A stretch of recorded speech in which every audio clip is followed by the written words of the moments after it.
Here's the thing, folks. While I enjoyed episodes 1 and 2 of Hawkeye, I was only mildly impressed. Episode 3, however, takes the show to a whole new level.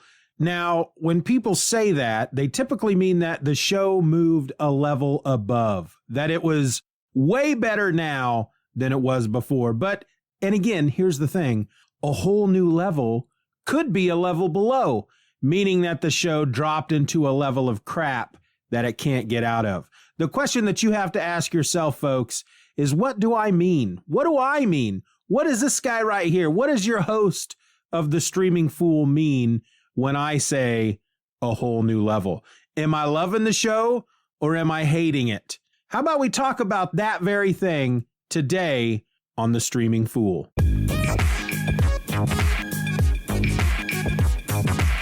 Hello and welcome to The Streaming Fool, the podcast with thoughts and opinions that may not reflect the thoughts and opinions of the network, of which this podcast is not a part of. So really, it doesn't matter. I'm your host. My name is Steven, and frankly, I've had enough of lengthy podcast episode lead-ins, so I'm just going to forgo any type of witty one-man banter here at this point and dive right into the episode. Today, I'm talking about Hawkeye episode number 3. This episode is entitled Echoes. It was published on Disney Plus on Wednesday, December the 1st, and Wikipedia has this to say about it. Lopez interrogates Barton and Bishop about Ronin, who killed her father in the past. Barton manages to free himself and fend off the tracksuit mafia, though Lopez breaks his hearing aid in the process. After freeing Bishop, the pair escape the tracksuit mafia and get Barton's hearing aid fixed. Intending to learn more about the tracksuit mafia as well as Duquesne, Bishop convinces Barton to infiltrate Eleanor's penthouse and use her company account to look up Bishop's securities criminal database. However, Bishop is locked out of the system when attempting to bypass security, while Barton encounters Duquesne, who threatens him with Ronin's sword.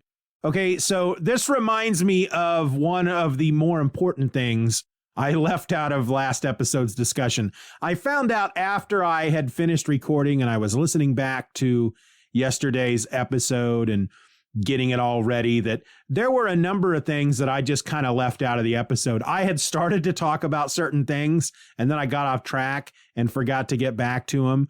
One of those was Clint's hearing loss and the hearing aid that he wears. Now, if I remember correctly, in the comic books, he did wear, back in the day, he wore a hearing aid, or at least he had a hearing problem for a while, which started back in the 80s. Mark Gruenwald did a 4-issue limited series called Hawkeye. He wrote and drew it, and this introduced Hawkeye's soon-to-be wife, Mockingbird, and they go up against some folks who juggle and throw things and whatnot, and I believe that Hawkeye was caught. It was either in an explosion or some kind of sonic weapon which messed his hearing up. And so he wore a hearing aid. I don't remember them talking about it a lot back then, but I feel like I remember that happened. Well, in the Matt Fraction run of Hawkeye, he actually gets stabbed in the ears by a villain by the name of the Clown. And then he goes deaf again. He has hearing loss again, and he has to wear a hearing aid. And we also learn in the Matt Fraction run, when Clint was a little boy, he had abusive parents, or at least an abusive father, and he got beat enough at one point that he suffered hearing loss as a child as well. So the whole hearing loss thing does have its roots in the comic book at various points. And in the show, we learn that the reason why he has this hearing loss is just because he's just a regular dude who has gone through a lot of these adventures. They show these different flashbacks of, like, from the Avengers movies and stuff blowing up around him and junk like that. Now, the one thing I do want to point out is whenever anybody talks about Hawkeye in the Marvel Cinematic Universe as part of the Avengers, and I've been hearing a lot of it leading up to this show, they keep talking about how, well, Hawkeye's just this regular guy. He's a guy that doesn't have any powers, and he has to hold his own against a team with a god and a super soldier and a tech billionaire. And it's like, well, isn't Black Widow in the same position? They never really mention her in those discussions. It's like, yeah, that is true with Hawkeye, but it's also true with Black Widow. And I don't understand why that her name never pops up in those conversations. Granted, I'm hearing a lot of this as we're leading up to the Hawkeye show. So it's generally discussions about Hawkeye, but it's like they say it as if he's the only one on the team. You know, you got a big green monster on the team. You got a freaking god and a super soldier and a guy with $1 billion worth of armor and all this crazy tech. And it's like, yeah, but there's also Black Widow. Anyway, I don't know why I mentioned that. It just drove me crazy. The other thing that I wanted to talk about in the last episode that I totally forgot about, and I just want to talk about it real quick before we get into the notes that I wrote for this episode 3, was the Rogers musical, because I started to talk about it and then I got distracted on some other line item of thought. I don't know what that means. I do that often though. I start talking about something and then I go off on a different path and forget to come back around to where I started. But the Rogers musical was freaking awesome. Of course, we only see one part. We see the one song, part of a song called I Could Do This All Day, which is Captain America's big tagline from the movies. I could do this all day. And it's Captain America and then the Avengers and then various other people on stage dancing around and singing this song, and it's after or during or right after the Battle of New York and from the Avengers movie. And Clint and his 3 children are out in the audience watching. And there's a moment where we see like they're kind of doing a rundown of the different heroes. And when they get to Black Widow, Clint, of course, gets really reflective because she was the closest thing he's ever had really to a best friend. He was probably almost as close to her as he was or is with his wife. And she is now, of course, dead. And he was there when it happened. He tried, we got to remember that in Endgame, he tried to sacrifice himself. He didn't want Natasha to die. And they ended up fighting about it, literally, until she ended up sacrificing herself before he could. And he's got to carry a lot of guilt. And then with the events that transpired after that, the blip, or before that, with the blip and his family going away and him becoming the Ronin and just slaughtering many bad guys during those 5 years, he doesn't think very highly of himself. This kind of comes into play later in episode 3, where Kate is, he says he's not a role model, and Kate argues with him that he is a role model. He may not want to be, but he's put himself out there. He's a role model, but he's like, I'm a bad guy. I did some bad things and I let my friend die. And, that's kind of what he's thinking about. And you can see it in that first episode. There are a couple of moments like during the musical, you can tell that he's feeling very uncomfortable with his fame. A little girl in the audience, a few rows ahead of him, turns around in her seat and sees him and smiles at him. And he smiles back, but you can tell he's kind of uncomfortable with it. A guy approaches him in the bathroom. He goes to the bathroom to take a whiz, and somebody has written Thanos. I always say his name wrong. Thanos was right.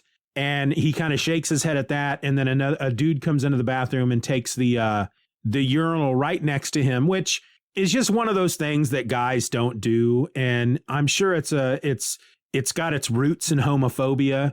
It's a stupid thing, but it's like if you're at a urinal and there are 6 urinals along the wall, you go into a bathroom, there's a dude in there at one of the urinals. You don't take the urinal right next to him. You leave at least a urinal space between the guys. And again, this definitely has its roots in homophobic behavior.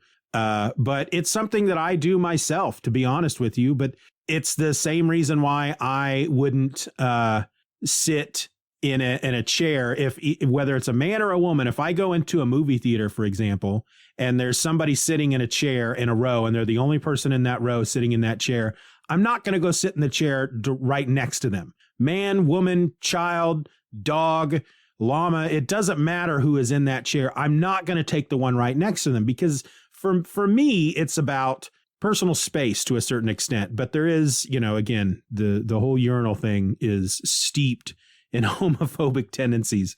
But right away, he starts shaking his head because this guy takes the urinal right next to him. And as they're both peeing, the guy just, hey, so he doesn't even beat around the bush. So a selfie with you would be great. It's just expected. This is one of these people that runs into a celebrity in public, and it's just, to that person, the celebrity is their personal life, their social circle, their whatever, their socially comfortable bubble that's around them doesn't exist.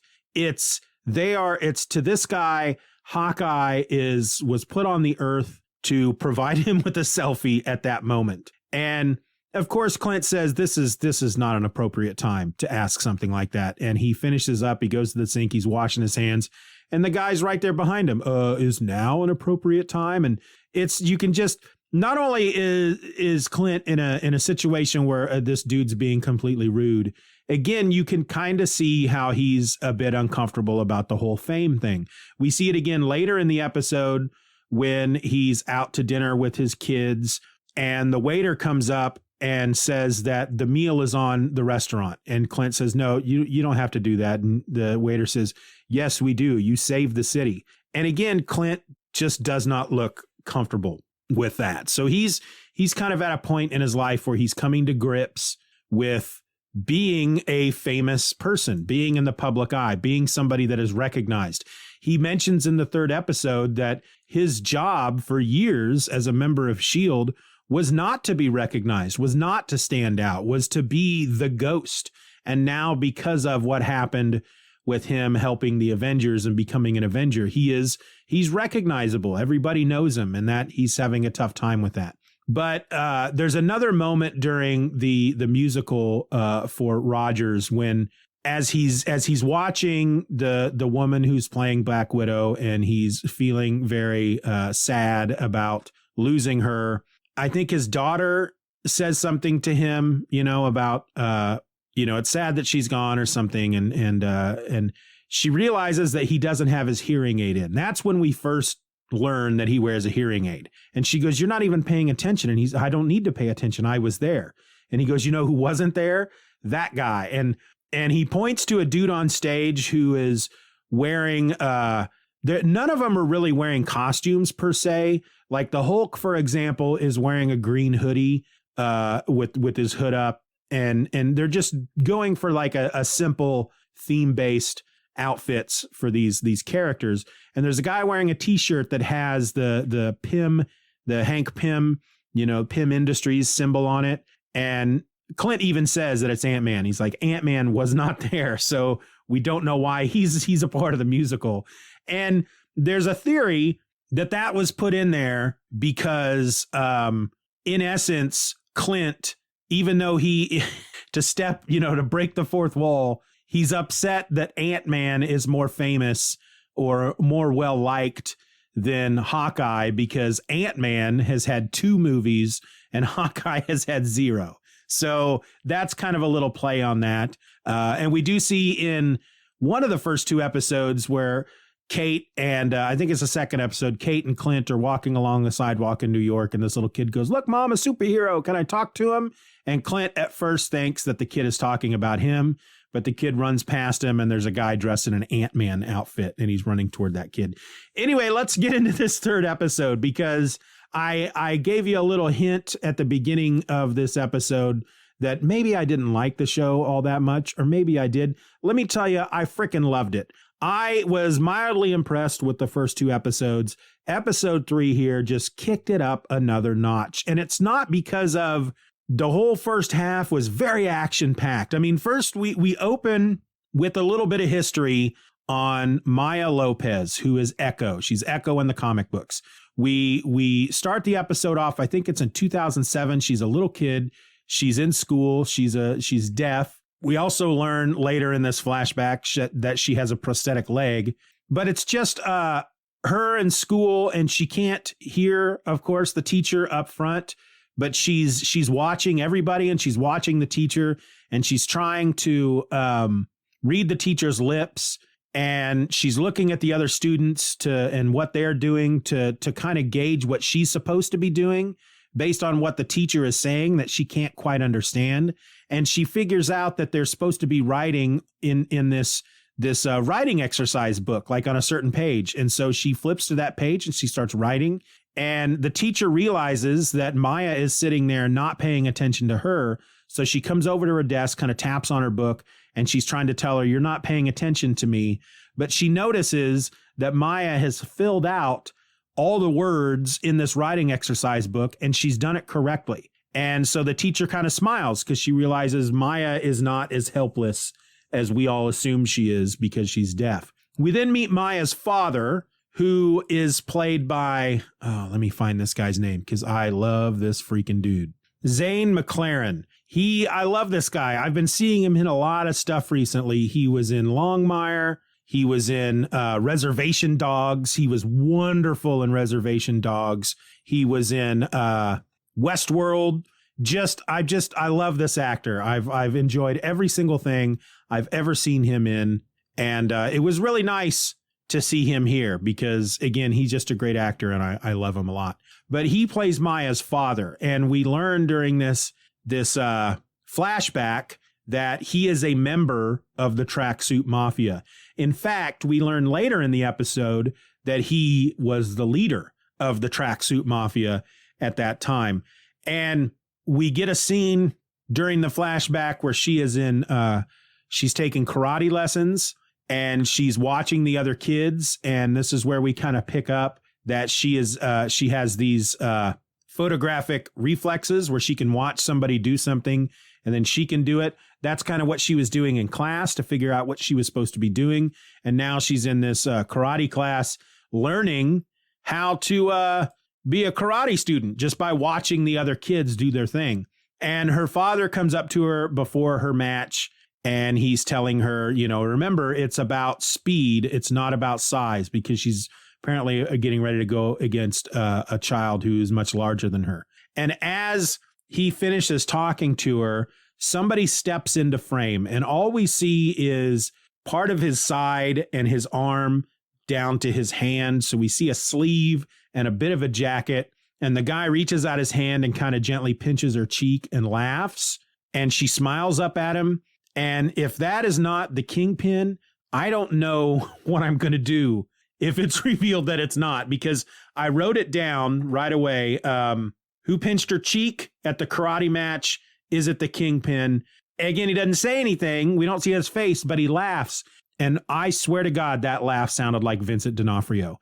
So I think I said last episode, we're not going to see the Kingpin in this show, but I feel like now we're going to. That had to have been the Kingpin. We get another clue.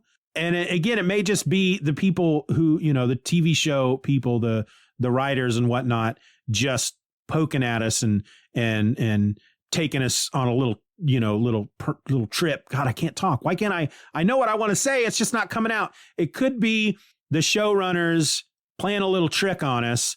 But during the flashback, we then flash forward to Maya, like maybe within the last year. And she is coming back to this garage where we're assuming she works, or at least her father works there.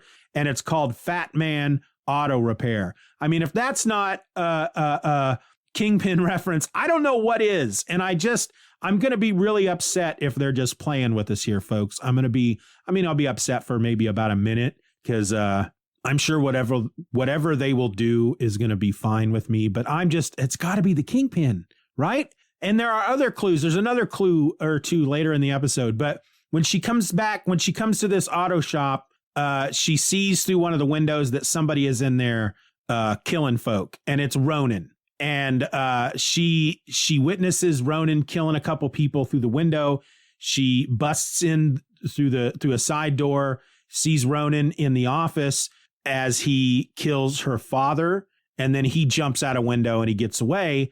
And her father dies in her arms. He puts his hand against her face and leaves a bloody handprint on her face, which is apparently a callback to the comics. I didn't read the Daredevil run that had Echo in it, but from what I've read since, that's a callback to her In the comics, apparently, her father dies. The Kingpin kills her father, but she doesn't know that the Kingpin kills her daughter and her father. Geez, I said daughter. She doesn't know that the Kingpin kills her father.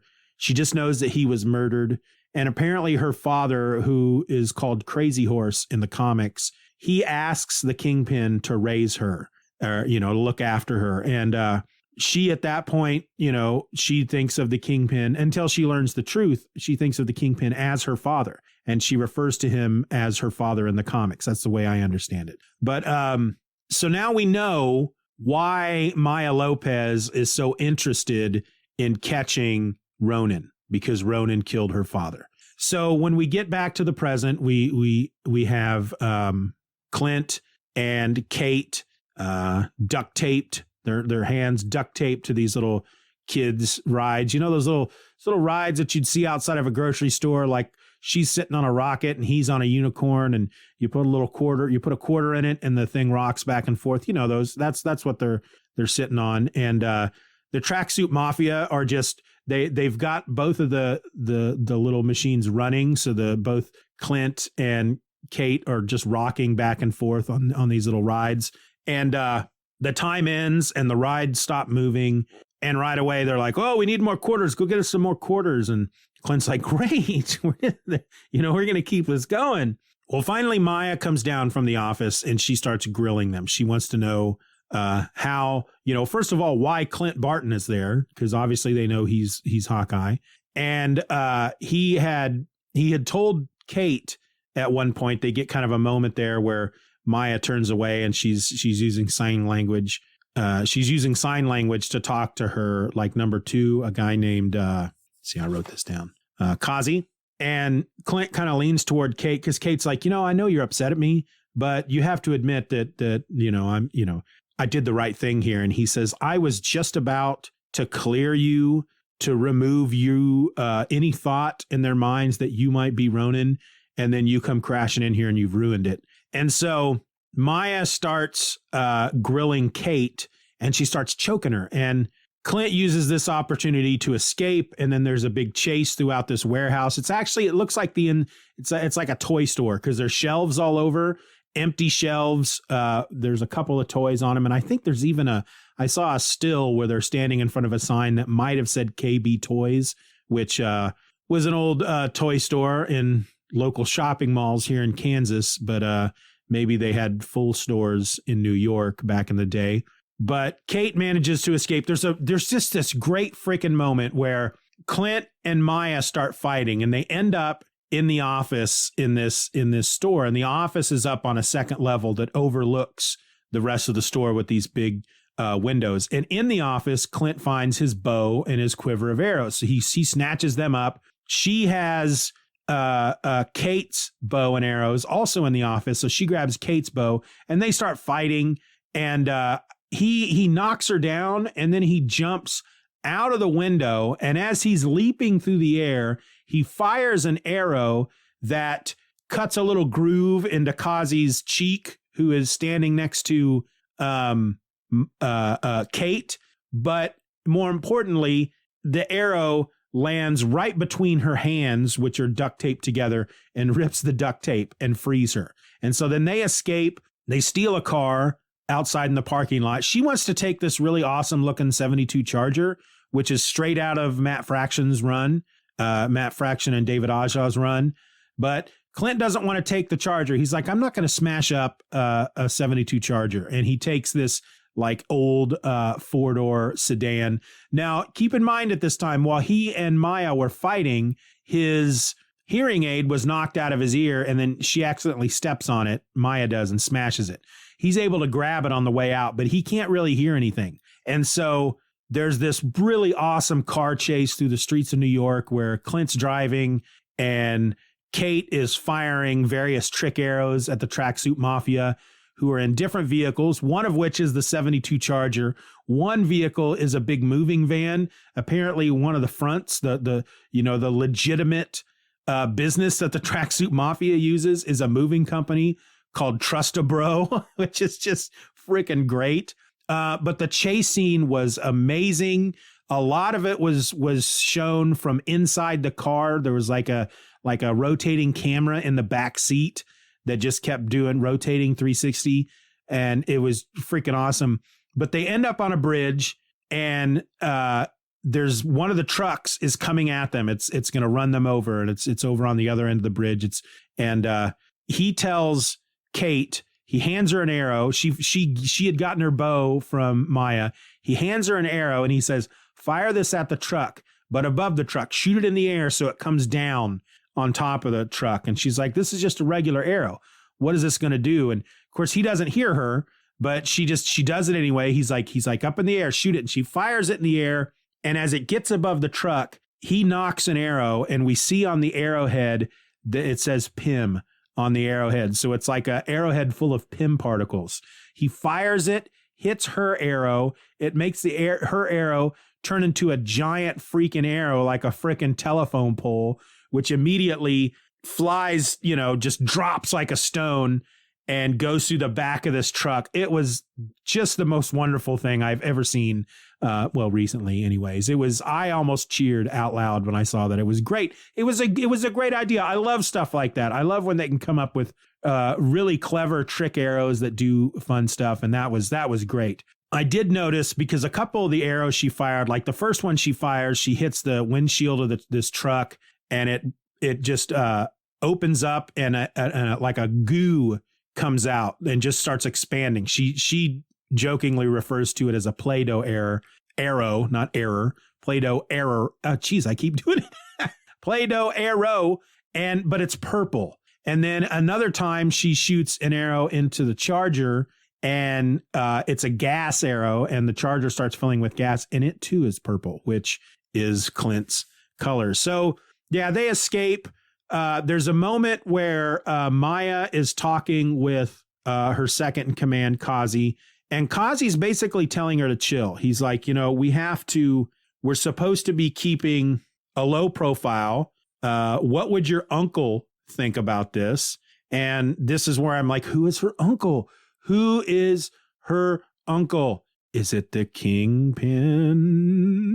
Because he says, a little later, I think Clint is talking to Kate. He's trying to explain, the Tracksuit Mafia, this is their organization, and obviously they're run by Maya, but there's somebody above Maya, he tells her, someone you don't want to mess with. And so, my gosh, after this episode, if that's not the Kingpin, I'm going to be a bit sad for a little bit. But they're discussing kind of what's happened so far. This is, the Tracksuit Mafia, they're after Ronan for some reason, and she feels that her mom's fiance, Jack Duquesne, is involved somehow. She feels that Jack killed his uncle Armand, who had threatened her mother, and she feels that she's trying to explain to Clint why she thinks Jack killed Armand. And she says, because he gave me a caramel or a butterscotch. That's what it was. I think in the last episode I said a caramel, but it was a butterscotch. And that's all she says. That's her only reasoning. She doesn't explain, well, the butterscotch said Armand III on it. So obviously he was in the house. And then she says, plus I tried to stab him in the face to show that he was a liar. And he parried my strike. And Clint's like, you tried to stab him in the face? And this is after they escape. They go to a place, like kind of like a back alley place that fixes his hearing aid. And so this is after that. And there was one moment though in the episode that really kind of sold me on this series. And, like I said, I wasn't that impressed with episodes 1 and 2. Really, I'm really enjoying this third episode, the action sequence, the escape, the car chase, the trick arrows, all of that was wonderful. The banter between Clint and Kate is just great, and I'm really getting into it, and I'm loving it. But then there's this small scene. They go back to her aunt's apartment, and he sees that his phone is ringing. He doesn't have his hearing aid yet, and he assumes it's his wife. So he answers because it's from he can see that on the phone, it's his wife's cell phone. So he answers, but he can't hear whoever it is. And so he's like, hey, hon, I need you to text me. Can you text me, please? I can't talk on the phone now. Can we do this by text? And Kate walks over and she sees It must, well, I don't know. Oh, she can hear the person talking. Duh.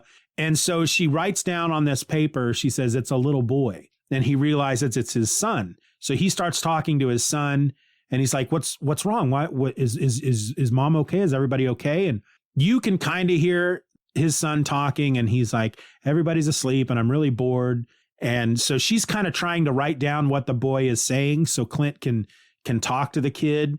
And at one point the kid is like, are you going to be home tonight? Tonight's supposed to be the Christmas movie marathon. And he tells him, no, I'm not going to make it tonight. And he goes, but I should be home tomorrow night for the ugly Christmas sweater party. And the kid says, if you can't make it home by Christmas, that's okay. I understand. And it's just this moment where, because he doesn't hear him, Clint doesn't hear his son say it, but Kate writes it down on the paper. And as soon as he reads it, his eyes get all watery. And then my eyes get all watery and her eyes get watery. And it was just such a great scene.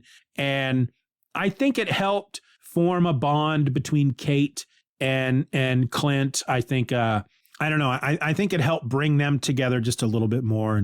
And it was just a great scene. And the inclusion of that scene in this episode is what ended up taking this episode to that whole new level I was talking about at the beginning. But so then Kate convinces him, it's like, okay, with all this that's going on, we need to try to find out more. So if we can go break into my mother's penthouse, I can use her laptop to log into her security firm, Bishop Security, and get information about the Tracksuit Mafia, about Jack, and whatever we can find. And so they break into the apartment. This is after they have the big conversation where he says, I'm not a role model, and she tells him, yes, you are. I mean, look at you. You sent your kids home. You may not be home for Christmas, so you can help a complete stranger. And she at one point draws out, she goes, the problem with your branding is that your costume isn't recognizable. Here's what you should wear. And she draws a costume that looks very much like his comic book costume, with the mask, with the little wings over the eyes and the H on his head. And he's like, no, there's no way I'm wearing that. He's like, I don't wear the flashy costumes. I'm supposed to be a ghost. He says, my wife would divorce me if I wore a costume like that. So anyway, they get into Eleanor, her apartment. They get into Eleanor's apartment, Kate's mom. Kate gets on the laptop. She finds out that Kazi works for a place called Sloan Limited, which Clint says he recognizes, but he can't quite place. There's also a moment, I wrote this down. I don't know if it means anything, but when they get into the apartment, the penthouse, Clint is just amazed about how big it is and how obviously their family is rich. And Kate says that her great grandfather built the building. So the Bishops go back a long ways and they've had money for a long time. And for me, it's almost I'm starting to sit here and wonder, is it really the Kingpin that is Maya's boss? Could it be Kate's mom? Could it be Kate's dad? Did he not die? Maybe he didn't die back then. Maybe he's still alive. Maybe he's running some things. She talks about how her dad was fearless and an adventurer and all this stuff. So I'm pinning all my hopes on the fact that it's the Kingpin. But anyway, Kate ends up being locked out of the database because she's, I guess, trying to look up stuff she's not supposed to. Clint kind of hears something off into another room. He goes to investigate, and the episode ends as Clint is walking into a room. Jack is hiding next to the doorway, and he holds the Ronin sword out to Clint's throat, and he wants to know what he's doing there. And of course, you're ending the episode the way it ends. It's like, oh man, Jack's a bad guy and they're going to fight. But I feel like it's more like Jack lives there now. I mean, that's why there's all these swords all over the place, all these decorative swords all over. And he is investigating what appears to be somebody breaking into the apartment. And so, of course, he's going to confront them like that. But we'll see. We'll see how, they'll probably fight for a moment when episode 4 begins, and then they won't fight. Who knows? We'll see. But yeah, this episode was amazing. It's got me just hoping beyond hope that we see Vincent D'Onofrio as the Kingpin, that he will be the Kingpin in the MCU. And I'm just going to cross my fingers. I'm just going to hope. And I'll be really sad if it's not. What did you guys think of the episode? What do you think of Hawkeye so far? You can send me an email at thestreamingfool@gmail.com and just let me know what you think. You can leave comments over on Twitter. I post about these episodes on Twitter and on Instagram at Steven or else. And or you can just go to the website, thestreamingfool.com, and leave a comment on the episode post. That's about it, folks. That's the episode. I loved it. I'm looking forward to episode this was episode 4. We've only got 2 left. Good Lord, because there's only 6 episodes in this flipping season. That's just not enough. But I'll manage to hang with it. Yeah, just 2 more freaking episodes. I can't believe that. Anyway, we'll get another episode of The Wheel of Time on Friday, which hopefully I'll record an episode and get that out to you on Tuesday next week, and then episode 5 of Hawkeye on Wednesday next week, and then you should get that episode on Thursday. All right? Until then, folks, I'm Steven, and I'm the Streaming Fool, or at least I will be as long as my stomach cooperates with me. You just never know with this stomach. You just never know. You just never know.